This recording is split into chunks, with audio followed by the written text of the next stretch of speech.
What kind of sword from a well-respected Polish smith can you get for $3,000 US?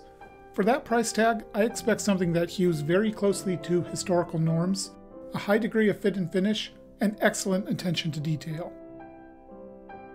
Hello, this is Kyle, also known as AlienTude, and today I'm going to be reviewing a sword from Mateusz Sulowski, which is on loan to me by my friend Steve. As always, thank you, Steve, for your continued generosity. Up first, I'm going to show you my first impressions of this sword. Now, this isn't the first time I saw the sword, rather, it's the first time I really spent any time holding it and moving it around. So what I've got here is the Mateusz Sulowski, I'm sure I pronounced that wrong, Type 12, Type 14 hybrid. It's based on a couple swords, one being Albion's Tritonia, and the other being Peter Johnsson's recreation of a sword very similar to that. Just right up front, this is a big, heavy sword. This is not designed as a light chopper or a light slicer, nimble sword, dueling sword. I would imagine that the original those two swords were based on was probably designed as a cavalry sword, something you could use on horseback where nimbleness and agility weren't as important. You wanted power. So you had a big, heavy sword that could deliver really devastating strikes. It's balanced. Even with it being a big, heavy sword, I don't think it's balanced too far out. Yeah, not really.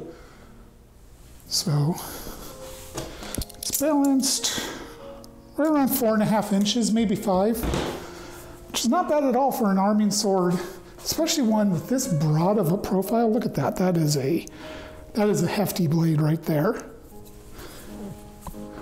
We'll have more to say about handling when I get a chance to, put it through a few dry swings. I'm inside my garage right now. I do not have the vertical clearance to do much of anything. Let's talk a little bit about the maker, Mateusz Sulowski. He's a bespoke smith based in Poland, and he produces some of the most beautiful swords you'll ever see. Here's a few examples.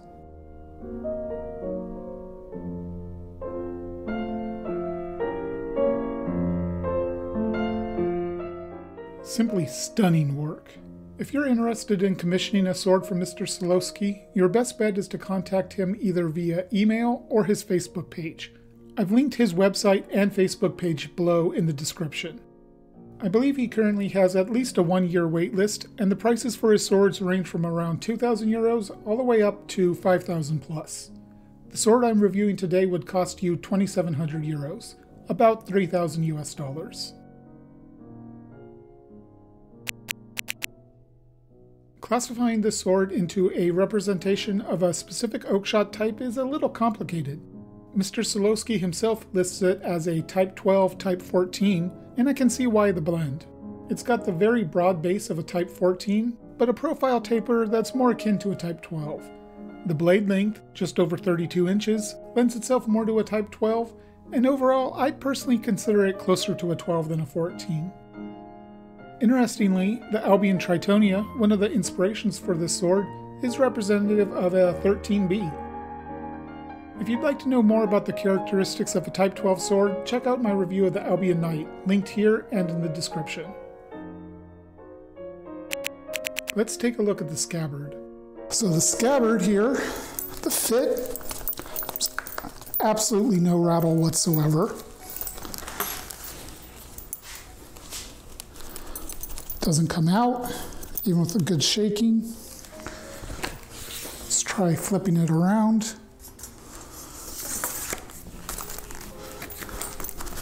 Still no shake, no rattling.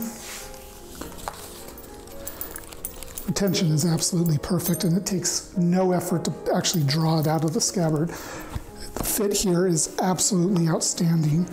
While I've got it here, let me show you some close-ups, because this scabbard is just gorgeous. The level of detail that Mr. Sulowski put into this scabbard is really outstanding. Just beautiful leather work here.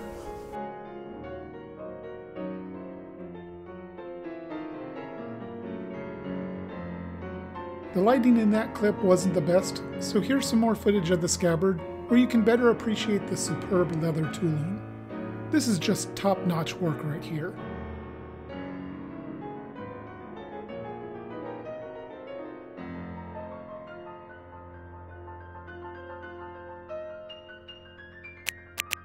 Moving on to the sword itself, I'll start with the hilt. The pommel is a solid steel sphere, a representation of an oakshot type R pommel. This was a fairly uncommon style of pommel historically. Here's a couple examples I was able to find.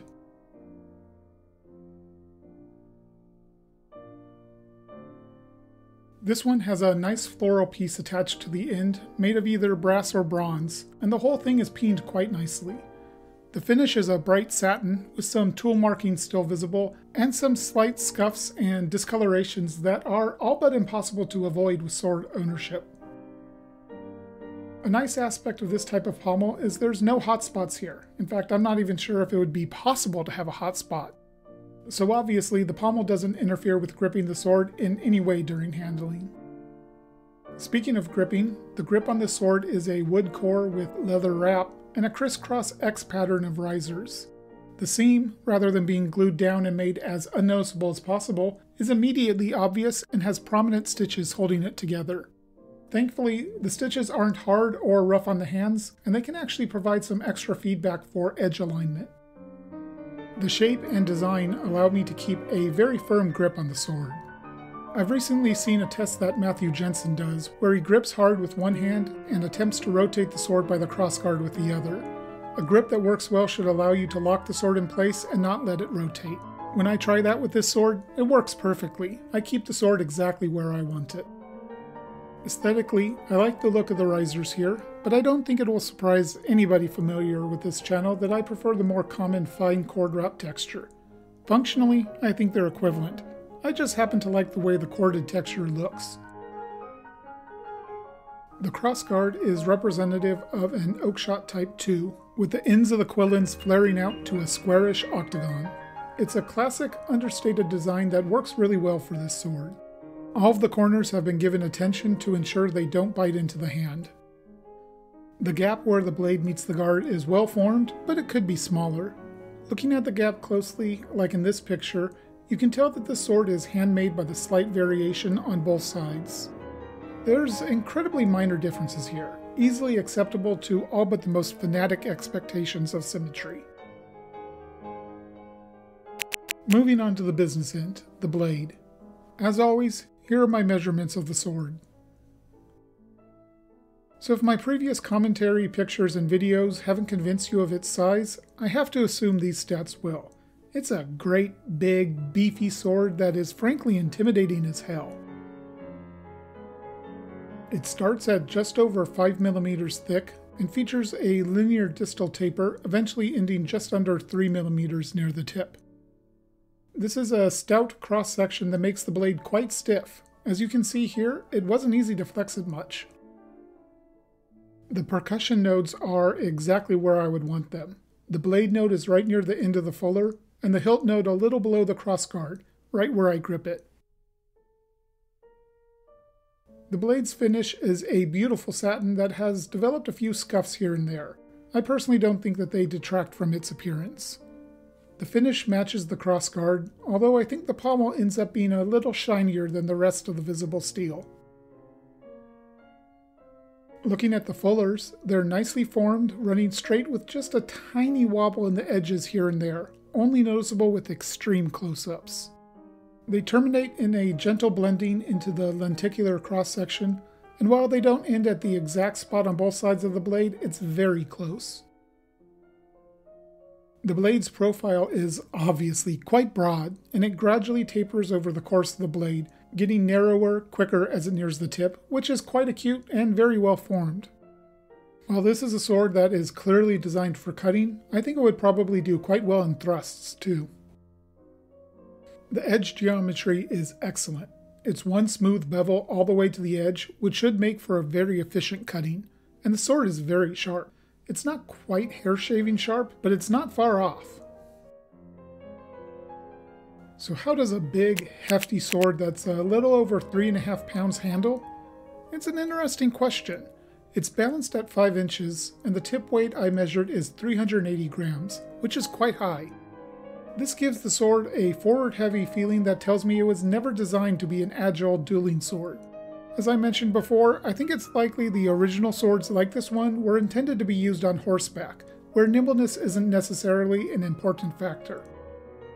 So yeah, this sword is big, heavy, and has a forward feeling to it. But you know what? It still doesn't feel bad. I put it through a few tip control tests, and while the heavier tip did give me a little trouble, I was still generally able to get it where I wanted to without too much difficulty. I also just moved it around in a few mock swings and such, just getting a feel for it in my amateurish manner, and while I definitely feel the weight of the sword, it doesn't feel wrong. I get the sense swinging the sword that it is crafted correctly for the type, and it has that feel of rightness that good swords do.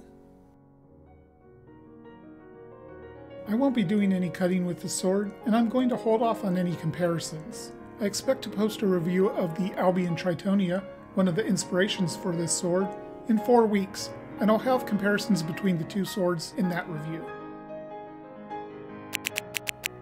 Now it's time to talk bottom line. Is this sword worth the roughly $3,000 US price tag? I think that depends on what you're looking for. For me personally, I wouldn't buy it. But that's not to say that I don't think it's worth the price, if you want this style of sword. It's just not my style.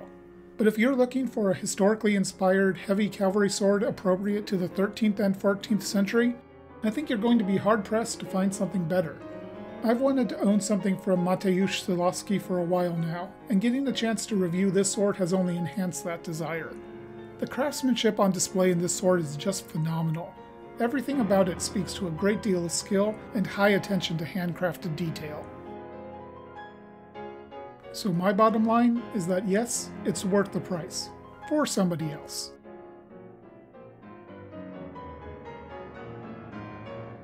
And that's going to wrap up this review. Thank you for watching, and keep an eye out for that review of the Tritonia coming in 4 weeks. Until next time, Alien Toot out.